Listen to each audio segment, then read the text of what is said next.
Hello and welcome. आज हम करेंगे ब्लड रिलेशन का ये question. There are 12 members A B C D E F G H I J K and L in a family of 3 generation. C is brother-in-law of A who has 2 daughters but no son. H is cousin of L who is male and brother of I. तो L जो है वो mail है और H का cousin है, लेकिन जो H है वो ब्रदर ऑफ I है. ठीक है, इसका मतलब ये है E and G are sons in law of B. G has 2 daughters. J and K are the only daughters of F. D is also the member of this family. I is only sister of H. ठीक है, तो बोला था ना H जो है वो brother of I है, तो I हमारे पास फीमेल आएगी. I is grand daughter of A who is married to B.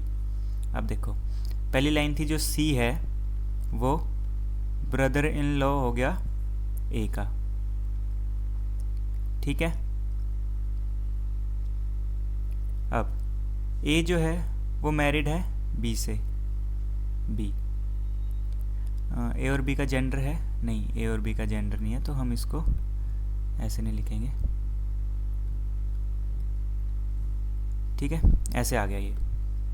अब है who has 2 daughters but no son. A के पास जो है 2 डॉटर आएंगी लेकिन कोई भी सन नहीं है. ठीक है, H इज़ कज़न, ये बाद में यूज़ होगा. ठीक है, E and G are sons in law of B. E और G सन्स इन लॉ हैं, तो इनके स्पाउस आ जाएंगे, इनके हस्बैंड आ जाएंगे दोनों डॉटर्स के. इसके बाद आता है G has 2 daughter. J and K are the only daughter of F. G के पास 2 डॉटर हैं, मान लो F जो है वो बेटी होगी इनकी. ठीक है, J and K have 2 daughters, तो 2 डॉटर आ गई, एक यहाँ पे एक यहाँ पे. ठीक है, I जो है I is grand daughter of A. Grand daughter यहाँ पे भी आ सकती है, यहाँ पे भी आ सकते हैं, लेकिन J एंड K ने बोला हुआ है J and K are only daughters of F. तो J यहाँ पे और K हमारा यहाँ पे. अब बारी आती है I की, तो I हमारे पास यहाँ आएगा, फीमेल होगी. ठीक है, और H हमारा इसका ब्रदर है, ब्रदर ऑफ I. ठीक है, अब आती है G हैज़ 2 daughter. तो 2 डॉटर यहाँ पे है, तो G हमारे पास यहाँ आ जाएगा और इसका सन इन लॉ भी है G. ऐसे ही दूसरा सन इन लॉ बचा हमारे पास E. ठीक है, अब आया कि D is also the member of this family. तो एक जगह है, कहीं और भी हो सकता है. ठीक है, H is cousin of L who is mail.